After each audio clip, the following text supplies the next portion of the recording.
providing space to work in solidarity with others towards the shared goal of a world beyond injustice. And the Centre for Global Education, whom Stephen is here for today, the other organizer of this event, was established by 8 development agencies. And the centre challenges dominant stereotypes of developing countries. And the centre works off of the belief that education can empower individuals and communities to play an active role in addressing the causes of poverty and injustice around the world. So both organizations very well kind of suited to be in this space of this conversation. So just to let you know that this session is being recorded, but that the only people visible in the recording are these spotlighted speakers. And so even if you see yourself, you're not being recorded. You can ask questions at the end, or you can send your questions to Bronwyn, who has her name as Q&A Bronwyn. So I'm really happy to introduce our 2 speakers. Thank you so much, both of you, for taking the time to be with us today. We're really looking forward to getting to discuss your research report. So I'll first introduce Surbhi Kesar. Surbhi is a senior lecturer in the Department of Economics at SOAS University of London. Her research interests are in the fields of economic development and political economy of development. And she focuses specifically on informal economy, processes of structural transformation, and capital transition in labor surplus economies, issues of economic and social exclusion, and decolonised approaches to the discipline of economics. We're also delighted to have Ingrid Kvangraven with us today. Ingrid is a senior lecturer in international development at King's College London. And Ingrid's work is centred on structural explanations for global inequalities, the political economy of development, and critically assessing the economics field itself, in particular from an anti-colonial perspective. So thank you so much again for being with us today. And I'll just hand over to you to start your presentation. Thanks. Thank you so much for having us. So I'm just going to share my screen. Hopefully you can see that. Yeah, thank you, Aideen, and also Stephen, Aga, and Bronwyn in the back behind the scenes. We're very happy to be here and share this work with you. So this is a project that we wrote for Bond last year, Decolonising Economic Development, where we look at the role of the development sector, in particular in the UK. And it was led by Surbhi and I, but we had very important research assistance by Perry Dimondra as well. So what we want to do in this half hour is to talk you through it very briefly.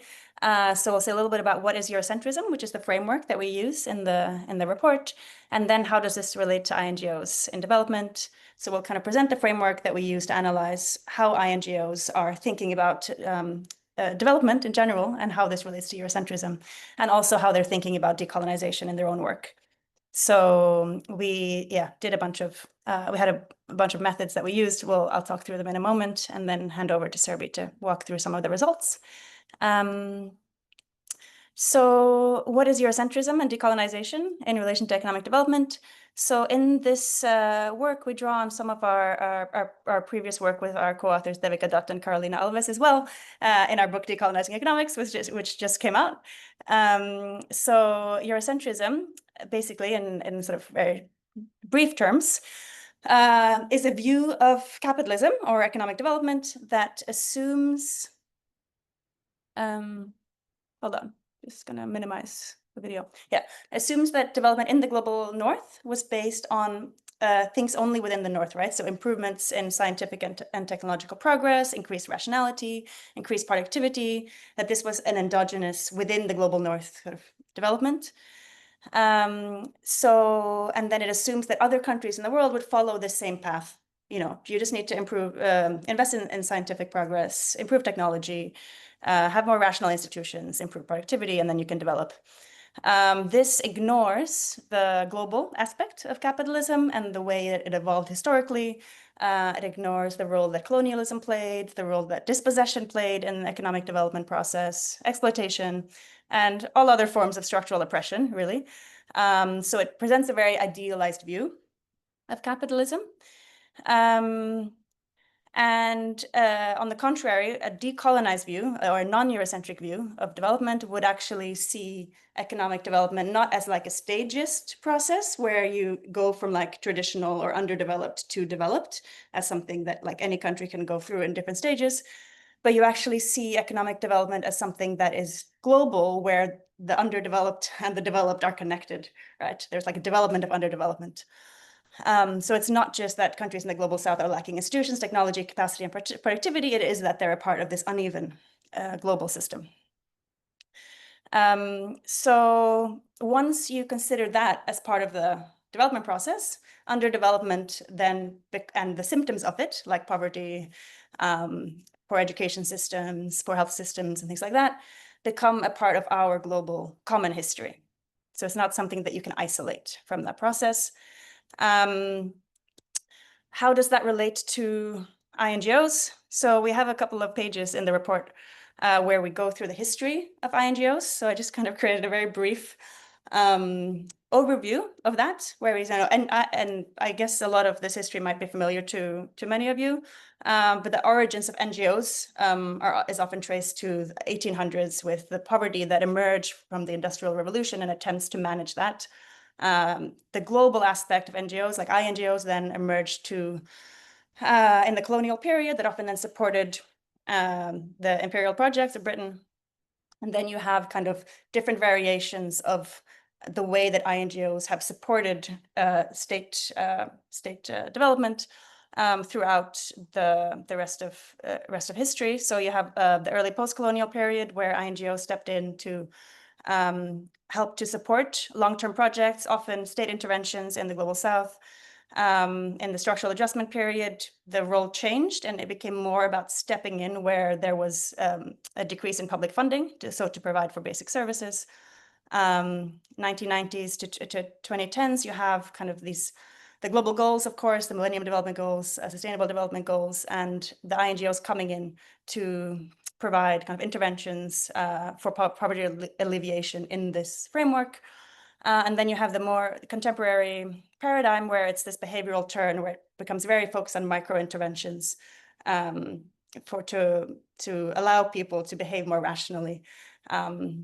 So this could be microfinance or other kind of micro projects, which has been called by some post-colonial scholars and others governing the poor.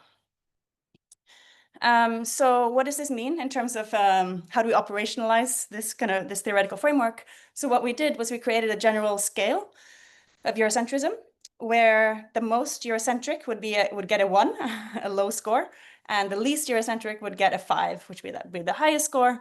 And what is sort of the most Eurocentric? Well, it would be an approach to economic development that doesn't consider power inequalities at all, that only takes an individual view of how individuals can improve their situation and thinks about how the markets can work to help individuals.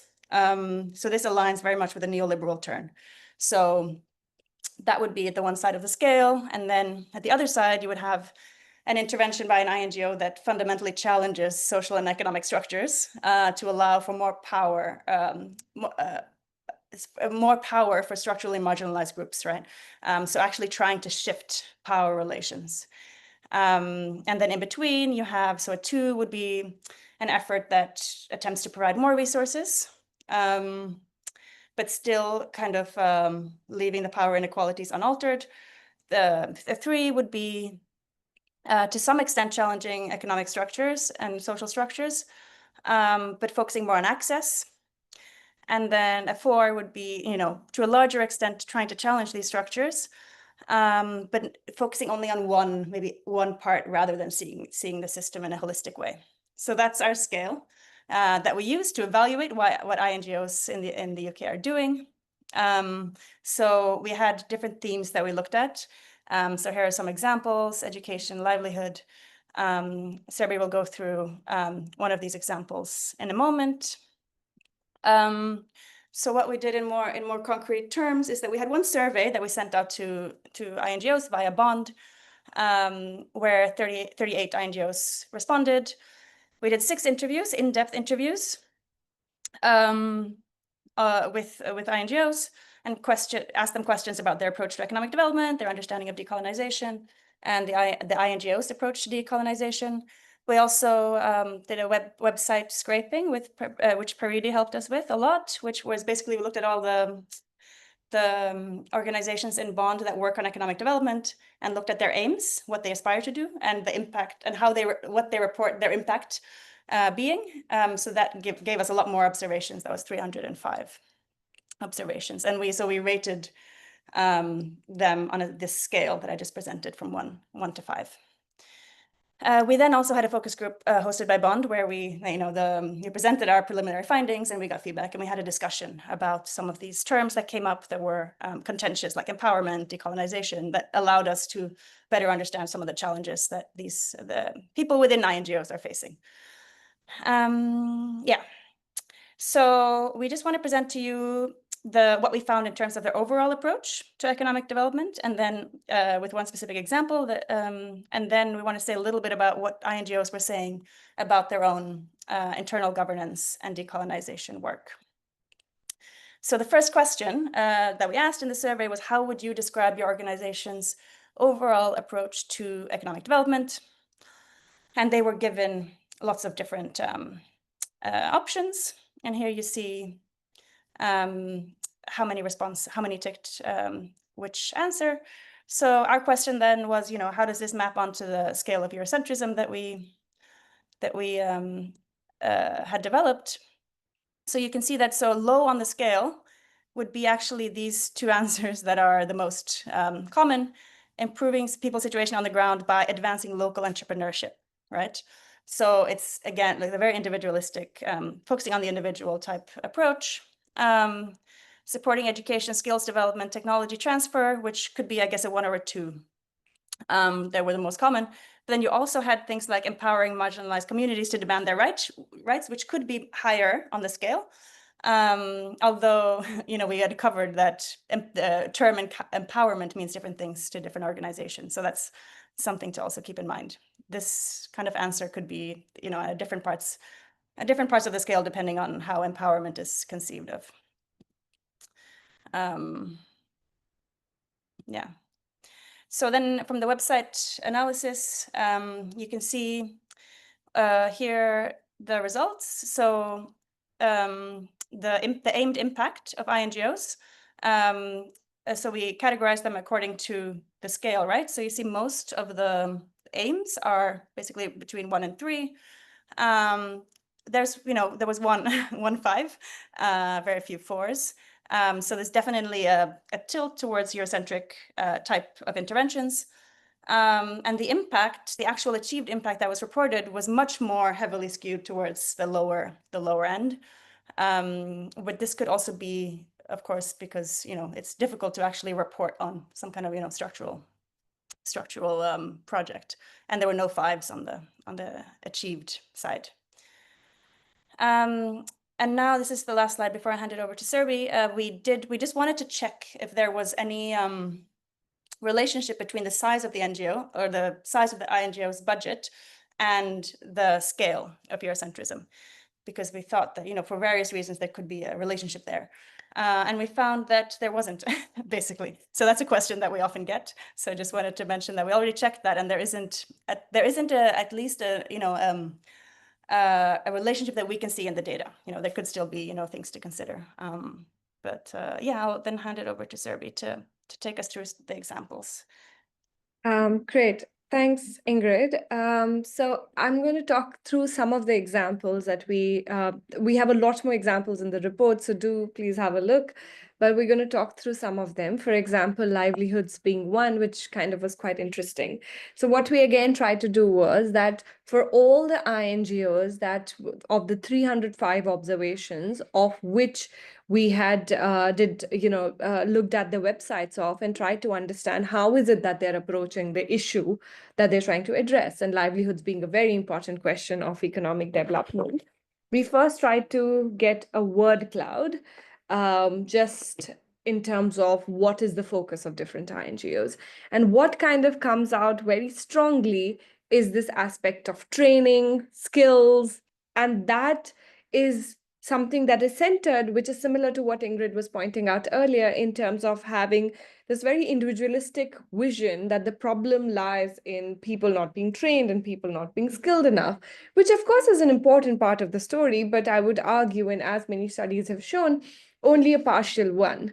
There is a dearth of good jobs that are created right now across different countries of the world, and that is not somehow the focus of this issue.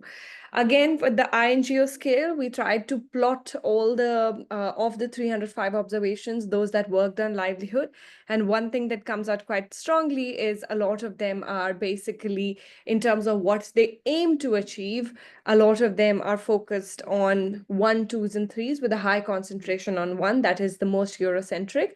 And in the achieved impact, the distribution's even further skewed to the left, which means the achieved impact is sort of in terms worse in terms of how Eurocentric they are than even the aimed one. Again, when we try to look now at of the people who were doing the surveys, there were 7 of them who were working with the livelihoods question, with the livelihoods issue. And again, we try to understand what is it that they're trying to look at. And quite interestingly, providing training seems to be, I mean, of course, we got low responses here, but in terms of the people from the surveys, but this is very much matched with what we see from the larger pool of sample that we look through the websites. So there's skill development, there's training, there's much less in terms of what we would think as to be a more better score on the Eurocentric scale, for example, in terms of advocating for job creation by the state, stronger international labor laws, working for trade unions, and trying to organize things around that domain. But it's not that all INGOs were the same, right? There were big differences that sort of tried to emerge when we had these detailed interviews with the case studies INGOs that we were interviewing. And there were big differences that started emerging, even though the concentration continued to be a lot more on those at the lower end of the scale. For example, one of the big INGOs that we spoke to got a score of 1. They were very much working within the existing structure. And one of the program that they talked us through was this INGO focused on youth employment, or particularly that project was focused on youth employment. When we try to understand how is it that they deal with it, and again, the same answers came up, that they train people, they help them access microfinance, they help build their entrepreneurial capabilities, etc. But again, what starts to happen is that it's a very supply side focus. When we try to ask them, look, what impact did that have? And the person responded saying, half of the trainees did not even find employment. But for the other half, they were able to find some sorts of employment. But again, much of it not in longer term secure employment that we are talking about, and which kind of reinforces the conversation that Ingrid was bringing to the fore, that there continued to be this reinforcement of the focus on the individual to be better in order to get the job, while not really understanding why is it that these jobs are not being created? What can we do to ask for these better jobs, etc.? And one more interesting thing that came up in this interview was this person saying, look, we can't really help it. That's where the donor priorities lie. The donor priorities are the project needs to be completed in 6 months. So we can't really follow the individual over 5 years, ensuring that they have a secure job. We need to do this project, get in, get out. And that's like the impact that one is able to show. But on the other hand, there was also this other very interesting INGO that we were speaking to, and they were talking about supporting indigenous groups in a legal battle against a corporate that was causing a lot of pollution, dispossession, etc. And that's a direct tackling of extractivism and livelihood destruction. And it confronts how capitalist accumulation harms communities, therefore giving it a better score in our Eurocentric scale, so to say. And both of the INGOs tended to be using the language of empowerment, that look, we're empowering people. But it's so interesting to scrape beneath the surface and see that it's actually not the similar way through which empowerment is employed. And the same terms can actually mean so radically different in its politics and impact. But one more thing that I would want to note is that even within the INGO, the scale 4, let's say, the one that got the score 4 on the Eurocentric scale, it's also quite interesting that different arms of these INGOs may work very differently. On one aspect and in one region, they might be doing something that's quite, that's not Eurocentric, but on the other, that might still be Eurocentric aspects of it. And that's something that we're trying to connect and grapple with as well. Then we turn our attention a little bit towards INGOs' internal governance and their decolonization work. How is it that they approach this issue internally? When we try to ask them about, and this is from the survey now, as you'll see, we keep on talking across these different 4 methods that we followed. We've got, just to revise that, we've got this 305 observation based on their website analysis. We drill down deeper into it through the survey. We drill down further deeper into it through case studies. And then we had the focus group to kind of get further insights into the questions that were a little unclear for us. So when we try to ask people if they're doing any work internally around decolonization, of the 15 who answered, most of them think that there's very, very little work. When we try to understand from them, how does it that they understand decolonization? And some really interesting things came to fore. For example, if you just look at the left panel on the survey, the 3rd bullet point, it says it's locally led, locally defined by the communities, but not necessarily national government. While our policies are the last one, while our policies are determined by our members, we are nevertheless a Western-based NGO that emerged from a Western-based NGO earlier. So there is that recognition of what is happening, but what's quite interesting for us is that what decolonization really means. If we again look at the interview questions, many of them think that decolonization is about bringing indigenous knowledge into decision making. While that's important in the first step, we do not think that's the answer in of itself. And that's where I think we want to kind of focus on a little bit more.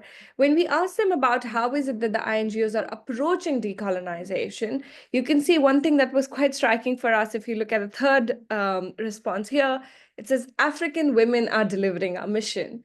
And that we thought was a very Orientalist conception, that it almost becomes that feature, oh, since there are people who are indigenous to the region, that becomes enough to call it decolonization. And that's why we also kind of distinguish between the aspect of localization and decolonization. And many INGOs who are thinking about decolonization are limiting to the aspect of to localization, rather than thinking about these broader structural aspects that we think need to be brought to fore when we're talking about decolonization. We do need diversity. We do need involvement of local actors into these aspects. But we also need to understand that it's not that all local actors that might be involved are particularly decolonized in their own view of the world, because our ideologies are constructed by the same set of aspects that are working throughout globally. And that's why we derive this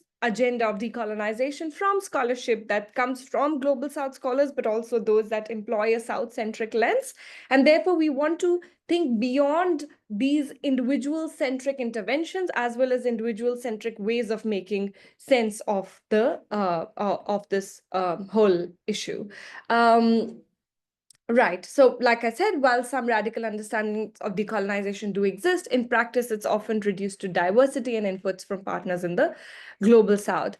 When we asked about whether organizations think that they're led by Western values and interests to a greater extent than by local context, we got 63% saying yes to that. So where is it that it leaves us, right? What we do find from much of this entire our framework and employing it on the INGOs working on development affiliated with Bond, we do find that many of them remain rooted in Eurocentric model of development. Some Bond members do express interest in decolonization, but their interpretations vary quite a bit. Now, linking it back to the sort of framework or the landscape that Ingrid laid out, states have been retreating from social provisioning, right? Like since 70s, so on and so forth. And of course, many other countries in, let's say, the African continent are also gaining independence at the time when states have, internationally, the states have already moved into a high austerity and retreating from provisioning of public goods, public infrastructure, etc. And increasingly, INGOs are having to step in, but often to address symptoms rather than the root causes of this entire issue. What can happen at worst? At worst, the INGOs may worsen the situation by putting the onus of development on the individual. I am the lack, and that's why I don't have the job, right? I am the lack, and that's why I'm not able to get better education, etc. Rather than identifying, oh, there's lack of education because there is fiscal austerity and we are generating very unequal education, with some people being able to go to private schools while the others have to go to less funded government schools in the global south, right? And many a times INGOs can, in fact, through the micro-oriented approaches, even undermine the aims of social movements, which ask for more collective ways of intervention that provides the structures that might be more aligned to what one wants out of the development process. There's risk of philanthrocapitalism. It reinforces neoliberal norms and weakens collective mobilization. The philanthrocapitalism, I think, is sort of a pervasive story that we are all dealing with. It's probably not just a risk, but that's where it kind of ends. And INGOs, in that sense, may then end up being a band-aid type stability to a political and economic system that is not able to provide secure economic and social opportunities and a life of dignity for majority of its population, and playing the role of what Kalyan Sanyal and Partha Chatterjee call the governance of the poor. It literally becomes governing the poor so that they provide a politically stable system to continue. At the best, the INGOs can help create global south states to resist neoliberalism and colonial legacies, be it through creating more lobbying space, etc. And that's exactly what we're going to talk about in terms of what can be done. In practice, what this looks like is identifying processes of underdevelopment that are embedded within the process of development. For example, we're talking about dispossession, creating people who are poor. Poverty is not something that's existing, but when you dispossess people from land without providing them secure employment, you create poverty. And that is the sort of underpinning roles of how development or creating of the special economic zones and so forth without while dispossessing workers is some which allows us to see this interlinkage of development with underdevelopment. They can be supporting of political mobilization by affected to challenge the structures that produce conditions of underdevelopment. Decolonization has to be material and not just discursive and remain in the space in which we are discussing it. INGOs must also be alert to co-option and acknowledge the structural limits within their work.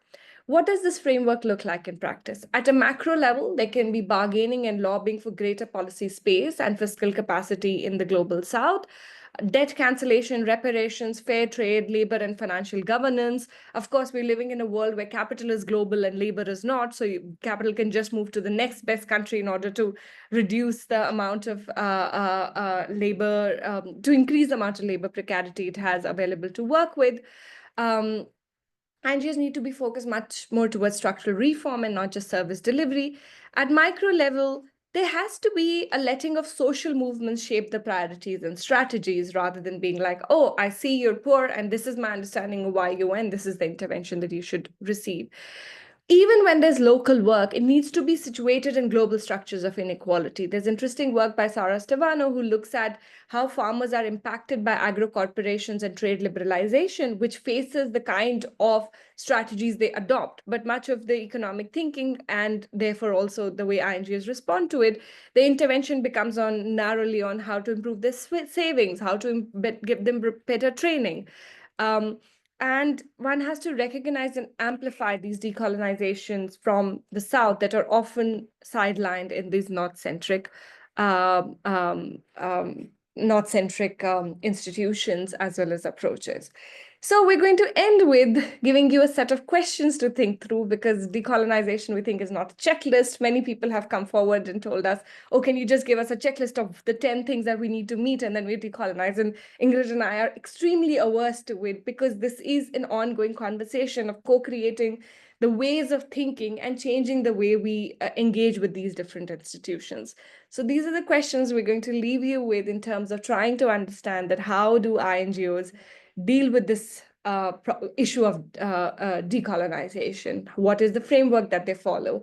How do they deal with the risk of co-option? And what are the underlying frameworks in which they are situated, and whether their interventions are more towards the governance of the poor, or is there an understanding of the underlying structural processes that create uneven development and related to the unequal global and local economic system. Sorry, thank you so much, and I'll stop sharing. Thank you so much, Ingrid and Surbhi. It was fascinating, and there's already lots of questions coming in. So I'll start with one question, because you do show in the report how you differentiated between different parts of the one INGO. And the question is, can one INGO do both the Band-Aid approach and the decolonial structural approach? Because in the two examples that you gave of one INGO supporting an indigenous community to fight, I think it was extractive industry and contaminating the water supply, and also and then a different INGO doing an individual training for livelihoods. Did you come across an INGO doing both approaches? And do you think that it's possible to do both? Can I go? Okay, thank you. That's a great question. And we did, actually. And this is one of the big challenges that we understood better when we also talked to people in person, like in the interviews and in the focus group, that there are, parts of some INGOs that are doing, stuff that is maybe at the 4 scale, like 4 or even 5. Like Surbhi was mentioning, the supporting people challenging multinational corporations and stuff like that. Within that same organization, there would be microfinance programs as well. So that was something that we saw. And then that was like a frustration, I think, among some people in terms of being someone who wants to decolonize within a big INGO where it's huge and you can't control what's happening in another section. So I think that's one of the big challenges. So that's absolutely one of the findings. And that also, we reflect on that a little bit at the end of the report, that in a way, this ends up almost reinforcing or legitimizing the INGO sector to a larger extent, because you have, an INGO that is, most of the funding is going towards microfinance project and things that are Eurocentric and supporting this neoliberal project. But you also have some examples of like more radical things. So you could the INGO can present itself as being everything, while mostly actually reinforcing the system. I don't know if you want to add something, Surbhi. Oh, yeah, okay. Thanks, that's really interesting. I'll take a question from somebody with a hand up before going back to the chat questions.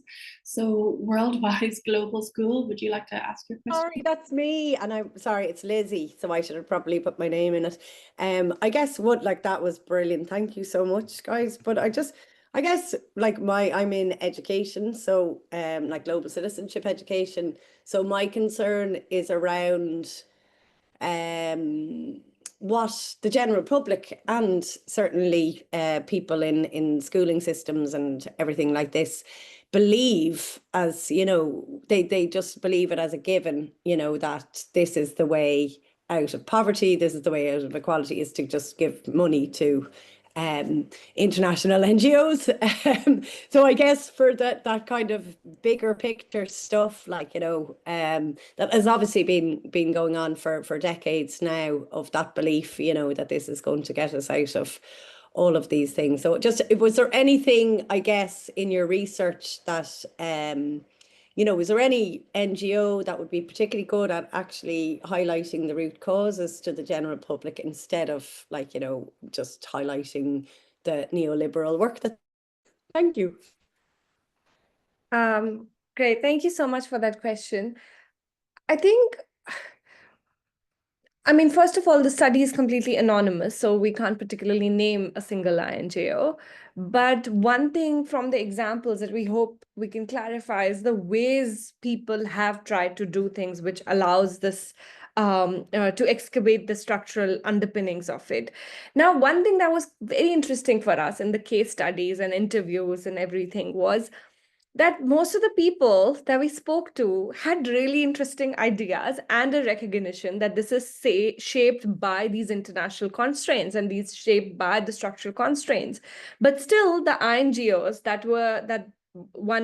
they're embedded in a structure such that they're unable to break free because of donor priorities, be it because of understanding of poverty, etc. So I think the work probably goes at all different levels of it, from trying to and you know, this particular moment of political turmoil that we're seeing across the world probably helps us understand how and where all these things happen, from the things we teach students in classroom and how we educate them, and trying to understand, oh, poverty is not something that just existed out there and one has to now just get rid of it, right?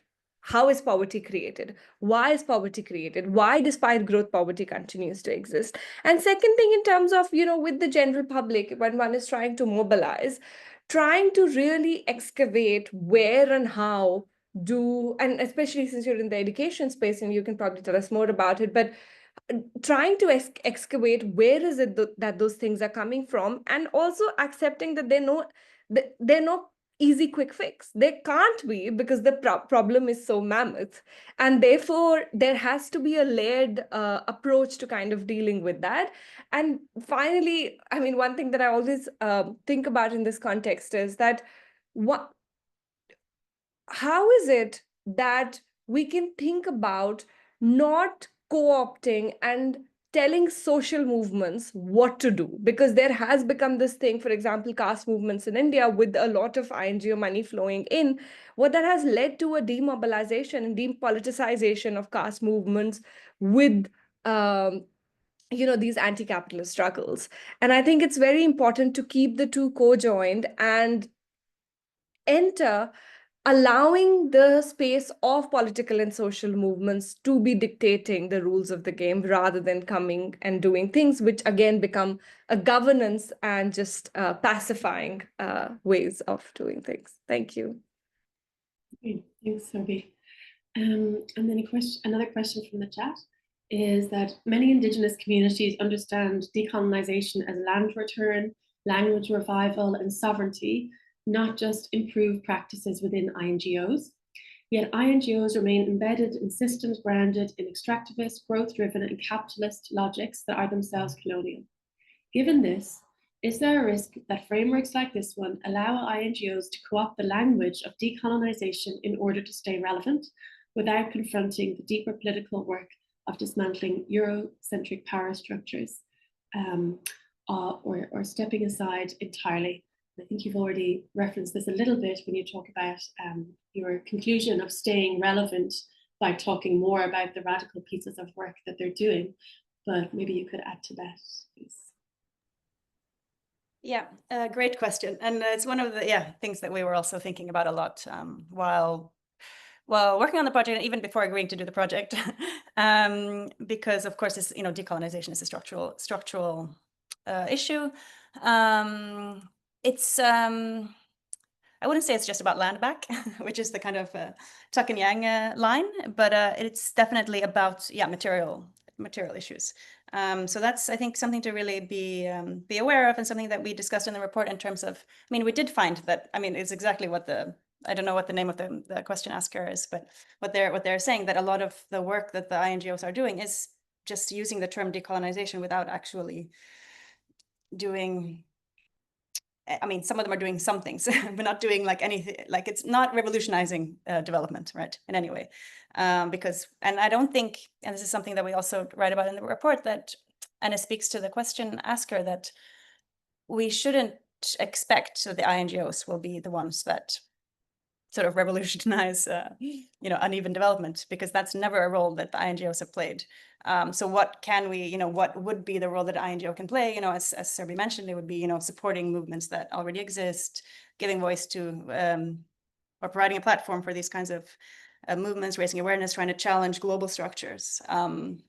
But they wouldn't be the ones themselves leading sort of decolonization movement. But I think it's a really important point that is, whenever someone says they're decolonizing, and this is not just INGOs, it's every single institution in the world, in the country, in the university sector, we see it as well. We use decolonize, but usually it means diversify or something like that. So yeah, thanks for the question. Great, thanks, Ingrid. Mark, do you want to ask your question? Yeah, thank you. Yeah, really fascinating presentation, and maybe Comhlámh and the Centre for Global Education can get you to come to Ireland and do the work with the Douglas network here. My query was around did you look at NGOs that have budget on development education or global citizenship education? Was there any correlation with NGOs that spend a lot or a certain percentage or a bigger percentage of their budget on DevEd or global citizenship education? Are those NGOs a bit further on the road than maybe those that maybe don't look at DevEd at all? If you get me. Sorry, so you're talking about specifically INGOs that do education, and within that heterogenize between those that have a much higher budget that's spent on global education? No, sorry. I'm just many NGOs, they would have their work overseas in the global south, and they would have a DevEd budget or global citizenship budget for back here in the north. So the NGOs that spend more of their budget on DevEd, that have bigger DevEd budgets, are they more likely to be further on the road? Or did you notice any correlation? Did you look at that? No, actually, we did not. I mean, also one of the things is that the sample for people who are just working on education and then dividing between that would probably have become very thin. But what we did do is for all different arms, look at this relationship simply with the amount of budget that they have access to and where is it that they lie on the decolonization scale. And that we didn't find a correlation with. In terms of division of the budget, where is it that they're directing more fund towards? That we didn't look at, but we'll keep a note of it and we'll explore it. What was quite interesting, generally speaking, about the education focused INGOs was again that a lot of them were focused towards training teachers better, having those sort of interventions, for example. But we know from various studies that, there are a lot of schools in the global south, which, for example, in India, the context that I know the most about, single teacher schools, right? You're talking about schools that do not have, one of the things that could increase the enrollment a lot in school enrollment was basically providing these midday meals in schools, which allowed students to actually come in, because a lot of people who go to these public funded schools are people from extremely low end of the income distribution, and this allowed them to get some nutrition, which in fact encouraged parents to send the students to school. But the focus becomes, let's train teachers, let's provide them incentives to do better, to train students for exams, which then which is so abstracted from the actual problem of not having fiscal space to invest in school infrastructure, not government cracking down on basically being like, you can't have a two-tiered education system. We start from actually having an unequalizing education from the very beginning. Some students going to a highly privatized, focused sort of school versus other students going to the schools where there's lack of any infrastructure. And then we hope that our education is supposed to be something that is going to reduce inequalities. No, it's become the biggest vehicle of inequality enhancing aspects. And so that was our take on the education INGOs. But the specific thing about differentiation between those two expenditures, we haven't looked at, but we will keep a note of it and explore it more. Thanks, Mark. Can I just add one thing? Just briefly on like Mark and Lacey's point as well, in terms of like just the limit of our study, because we only looked at INGOs that work specifically on economic development and specifically on the parts of them that are like making interventions in terms of economic development. So we miss out actually on some of the work that, you know, Center for Global Education is doing in terms of education in the global north. And that would be a very interesting study actually to think about like what's actually going on in terms of raising awareness among the general public, but we didn't look at that at all because that wasn't a part of our study. Thanks. So we're turning to some more chat questions. Somebody has asked, how could these INGOs reposition themselves to address root causes instead, presuming that they continue to be important actors in development as opposed to the state and industrial policy? What should be the relationship between the two, INGO and state-led development policies? That's a good question. I mean, we have been thinking about it in general terms, in terms of like what we basically talked about already, supporting social movements that are advocating for these structural changes. In terms of the relationship to state policy, it's a bit tricky because I guess a lot of INGOs in the UK are very impacted by the UK government. I don't know if they were asking about that state side, but I guess there are two state sides, right? The UK state, which is, you know, becoming more and more neoliberal every decade, let's say. So that, you know, aligning with the UK state wouldn't be aligning with the decolonization agenda. And then the states in the global south, it would, you know, it's just because a state is from the global south doesn't necessarily mean they're promoting a decolonization agenda.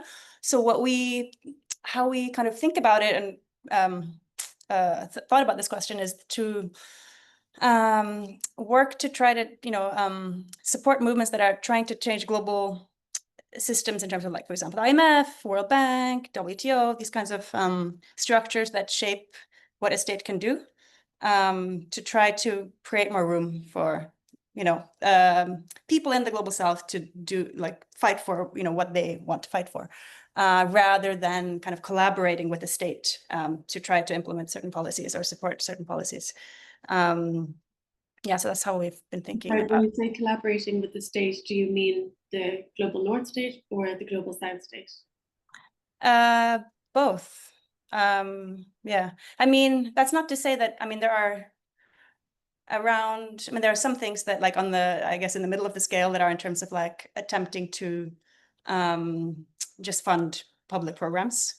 Could be something, I mean, it's not decolonization, but it's something that's better than just trying to give microfinance loans. But I got the impression that the question is more about, like, to do something radical, decolonize, what is the role of the state? And I think in that context, it wouldn't be, the state is normally not the vehicle for decolonization, but providing more space for people within a country to push for things that they want from their state would be more in line with the decolonization agenda. Can I just come in briefly to just add to something that Ingrid said? Of course, 100% agree with whatever you said.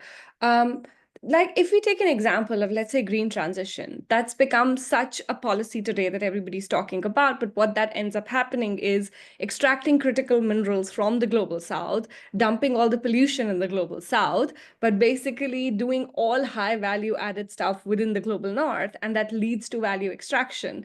And it is those sort of things that can be challenged at an international level, involving governments of both the global north and global south. So for INGOs to push for things to be in a different direction, really make a difference in that aspect. Another example that I can think of is, for example, in India, there was this massive protest a couple of years ago against the liberalization of agriculture that the government was trying to bring in. And I remember at that point, we were doing this project, and there were some INGOs that we spoke to who were asking, not as a part of the study, but generally, that where do you think, let's say, we want to support private businesses in agriculture in India, what kind of businesses do you think we should support? Now, from a decolonization perspective, my response would be none, right? Like the mandate itself is wrong. We are talking about a country where the only successful protest movements in the last 10 years against the political dispensation has been the farmer movements against liberalization of Indian agriculture, because they do not have alternate sources of livelihood. Like, much of the farming in India is marginal and small landholders, extremely precarious earnings. And now you're basically saying we're going to drive them out because there's going to be liberalization and private capital is going to be able to make profits out of those. You can have a good private capital or a bad private capital, doesn't matter. It's not going to work in Indian context. So INGOs who want to decolonize should not be working there. And in that case, of course, there was a support from a lot of smaller organizations to help support that farmer movements. Now, how is it that it plays in, and whether INGOs have space at all to do something like that is the question for the INGOs also to grapple with. But those were two examples that came to my mind of what kind of collaborations, role of the state, so on and so forth. Great, thank you both. A few more really interesting questions I hope we have time for. One is, so somebody has asked this in the chat, how can we from the global majority genuinely trust the sector to decolonize economic development externally if the very institutions meant to drive it are not decolonizing their own internal awful colonial structures and biases? Okay, I can begin answering, but Ingrid, do jump in. I don't know. I mean, sorry, but I genuinely don't know, because I don't think there is absolute reason to have that mistrust given the history, right? And there's no reason to begin with a scope of trust. I think the point is to think about that. And sorry, I should also just like identify a difference. Most of the people that we spoke to genuinely wanted to do good in our study, right? They genuinely wanted to change the structures, but of course, not all, but most of them that we spoke to. So there is also this role of the structures in which INGOs are embedded, which I want to keep front and center. I don't think there's a reason to start with a thing of trust, but here one is trying to identify that those actors involved in the INGO sector who genuinely want the tables to be turned or to shift the balance of power, is there something at all that can be done? And is there scope of collaboration and figuring out ways in order to create more space for the global south? To the extent that can happen, I think there's scope for collaboration. To the extent that it doesn't, then even resisting for the INGOs to be staying out of certain domains, I think is a perfectly legitimate position to have. And one has to then identify to what extent one has these alliances and to what extent one doesn't. For example, and it also differs from context to context, right? For example, the aid in Palestine, UNRWA and everything. At this moment, one needs it. That's like one needs aid with whatever's happening. But then on the other hand, there have been critiques earlier of these organizations of basically the aid being very tied, not actually, and basically just in response to Israeli attacks and stuff, the Palestine reconstruction is happening, which doesn't change the structures, so to say. So I think it's also something that one needs to keep in mind. What are the scopes of those engagements and where one distances? Ingrid. Okay, I'll just add one thing. That was a great answer, and I agree. I'm just thinking about, like, I think you're right, and I agree with Surbhi. Like, we shouldn't trust any institution to do anything, like, or any established institution. And INGOs are established institutions; they're not, radical social movements. So we have to have that in mind. But then within that, what can you do? And I'm thinking, like, for example, maybe it's a relatable example, like in the university sector. You would never trust a university to decolonize because they're established institutions within the government system, which it has a colonial history, and universities have very strong colonial histories. And like, even so, we are within the university sector, but we are also pushing for decolonization within the university sector, even while knowing that the university sector can never itself completely decolonize. And one of those things that people are doing, and a lot of students are doing this, is pushing for boycott, divest, and sanctions, right? BDS, and that's having a very powerful. It hasn't led to any university actually cutting ties yet, except in Ireland. I heard a couple of weeks ago, which, you know, Trinity College Dublin actually did at least announce that they are cutting investments because they don't want to contribute to sort of settler colonialism. So I think that there's some parallels there in terms of what we can expect from INGOs. You know, probably, we can never trust that they will just completely decolonize, but we have to be like aware of what space there is to push for certain things. Yes, thank you. And just, you mentioned already donors and the power of the donors. What kind of space do you think that there is for INGOs when there is funding for the type of activities that might be level 1 on your scale, and there is maybe not funding for level 5? And then relatedly, what do you think the current context might change with US-UK cuts, with the UN having a 400 million shortfall? Do you think that there could be a shift onto more emergency direct interventions rather than longer term social movement support? Or do you think that there's a way for INGOs to try and use this quite particular political moment to pursue decolonisation? Great question. And I mean, this is a big question for the whole development sector as well. So I'm not sure we have that we know any more than any of you in terms of what direction this is going to go and what form it's going to take. But it's definitely something that our respondents said that, funding is a constraint. What they can get funding for tends to be the ones and the twos. And that's also what's easier to report on. So that's, that reproduces that whole cycle. And then we did have some discussion. Okay, what does this mean, like in terms of the UK government and them cutting funding for development aid? But I can't see exactly like what that's going to mean for decolonisation. If it's going to mean that because UK government funding wasn't necessarily the most decolonised to begin with, but it probably means that organizations are going to have to do more fundraising, and then those constraints will continue to be there. So it's an open question, I think. Thank you. Okay, sorry. I'm afraid we have to start wrapping up. So I'm very sorry to the people who posted very interesting and thought-provoking questions in the chat that we didn't get to all of them in the time. But thank you so much to the Centre for Global Education, to Comhlámh, and especially to Ingrid and Surbhi, and to all of you for your participation. Thank you so much, and enjoy the rest of your day. Bye. Thanks for having us. It's been